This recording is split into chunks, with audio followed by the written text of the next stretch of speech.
Hi, everyone. My name is Tim Sprinkle, and I run a digital marketing agency out in Denver, Colorado.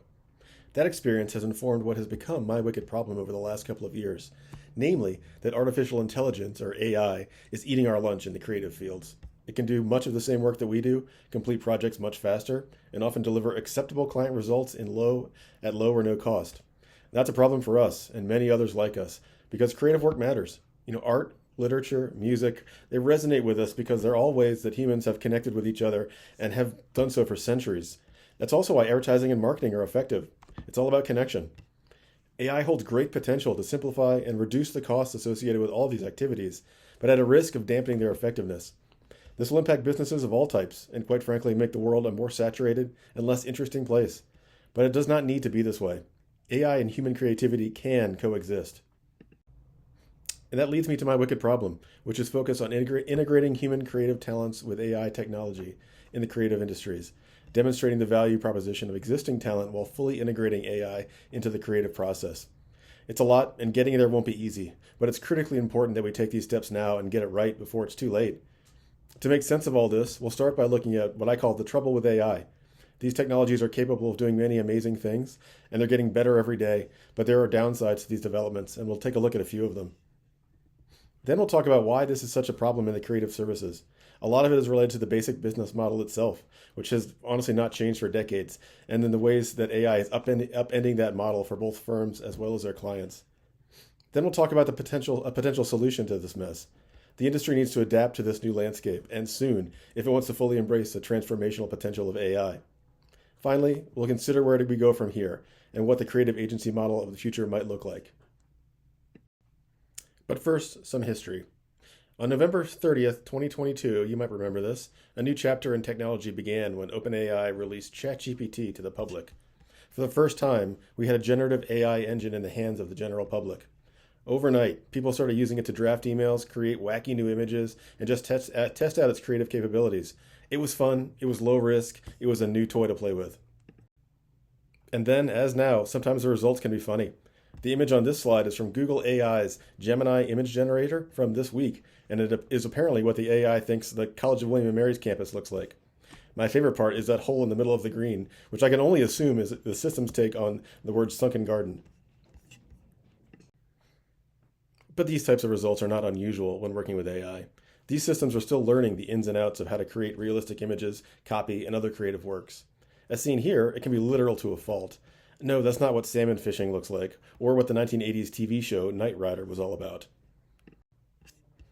But things have been getting better over the years, and we're starting to see the result of those improvements in AI's capabilities. Things like AI-supported deepfakes are now able to impersonate anyone on the planet with audio and even video that are almost indistinguishable from the real thing. Think about what that could mean during a political campaign or during a corporate all-hands call with executives. AI is also now capable of creating music that mimics well-known artists and genres. Spotify is littered with this stuff now, particularly in areas like jazz and lo-fi, which are largely instrumental genres that are often enjoyed in the background. Millions of listeners are streaming these songs every month without even knowing that they are AI generated. Beyond the obvious ethical problems with these examples, AI is also greatly impacting the advertising agencies, design shops, and others that make up the creative fields, driving layoffs and denting what, as of 2025, is a $3.2 billion creative services industry in the US alone. The core problem is this. AI is fundamentally disrupting the value proposition of the creative industries. It's creating new opportunities for revenue and reducing costs, yes, but it's also threatening the very product these businesses sell. Traditionally, an agency's product has been the skills and experience of its people. Clients pay for strategic insights and the unique taste of human creatives. They're not just buying an advertisement, they're buying the talent that makes them stand out. AI is changing the math behind that equation. With AI tools readily available, clients can do more creative work in-house, and they might start to undervalue the strategic services that agencies provide. What's more, AI is saving them money. As economic headwinds increasingly stress the global economy, cost savings are becoming increasingly important for many companies. Clients have begun to see the value that AI can provide from a marketing and creative standpoint. For the first time, they can cut this related spending down considerably without necessarily reducing the impact of their marketing. If our industry doesn't adapt, we risk cannibalizing ourselves, ignoring the benefits of AI, and losing clients in the process. The challenge for us then is to integrate human creative talent with AI technology, proving the value of our people while fully embracing the new tools available to us. We aren't looking to eliminate AI, but rather use its disruptive potential to enhance the value we already offer. Part of this is a people problem. Creative agencies are nothing without their staff. They are the source of the value we sell, and the reason that creative firms, on average, spend up to 55% of their revenue on payroll. Retaining a strong team is everything in this business. But I'll be the first to admit that this industry has become complacent over the years. The rise of the internet gave us powerful tools and vast reach, so we got comfortable selling services that just tick the boxes for clients. Services like blog posts, social media management, and SEO or search engine optimization have propped up agency revenues for years, and I'm not the only one who would admit to that. Now, with AI, many companies can do these lower-level tasks themselves. They can create content, optimize campaigns, and design presentations in-house, taking on much of the day-to-day workload that once belonged to creatives. The rapid pace of technological improvement in AI is driving this problem. As shown, just a few years ago, AI was a novelty. Today, it can challenge human-created work and is already good enough for many client applications. So let's talk solutions. There are many paths we could take here. We could go all in on AI, replacing our creative staff, or we could ignore AI entirely and continue business as usual. But neither of those are the answer. The best solution is a blend of both, a new framework for creative firms that integrates AI to support, not supplant, human work. This framework will serve as a roadmap for AI integration across the industry. Its outputs will include a new organizational chart for creative firms, placing AI in areas where it can effectively support core business functions, along with ethical guide rails around where it's used to be a net negative for the business. The end result is a new business model that fully leverages AI's benefits without tarnishing our human-based reputation in the market. To get there, we need to start by addressing the psychological and cultural barriers that exist to AI adoption. Lots of creatives, myself included, are worried about AI replacing jobs, and they can be resistant to changing established workflows and are skeptical, also with good reason, about AI's creative capabilities. To address this, we'll need to foster psychological safety by openly discussing and addressing any concerns, emphasizing that AI is a tool to augment, not replace, human creativity. This will involve encouraging working group members to play with AI tools in low-pressure settings, highlighting the useful and innovative aspects of this technology. We'll also need to confront the ethical and privacy concerns that exist around this. There are a number of ethical issues surrounding data privacy, copyright infringement, algorithmic bias, and the potential impact on originality and creative authenticity, all of which are significant barriers to AI adoption. We'll need to establish clear governance and policies that define guidelines for AI usage in our applications, along with data handling, content review processes, and ethical boundaries. We also need to ensure transparency with our clients so they know what we're up to here. This can't be a surprise to them or a black box. They need to fully understand what we're doing and why. And that's not a cost savings for us. It's more of an effort to improve results for them, and so they can see why this is a benefit to them as well. This can't just be an internal project. To do that, we'll need to implement some quality control measures as well by combining AI with human oversight to ensure quality and brand consistency. We can't let that slip. Then it's about integrating AI with our existing workflows.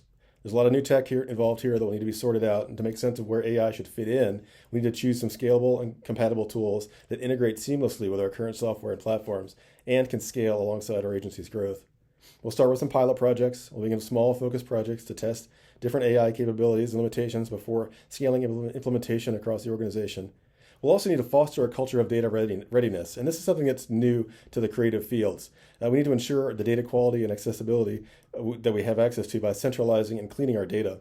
Since AI models rely on robust data sets for optimal performance, creative firms are not well known for their data handling skills, and we need to make that more of a cultural push to ensure we have good data to train our AIs on.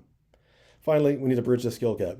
Many creative professionals, as talented as they are, lack the technical expertise and knowledge of AI tools and best practices. So we need to invest in some training and education for them, implementing comprehensive training programs that covering AI basics, prompt engineering, ethical considerations, and practical applications within creative workflows.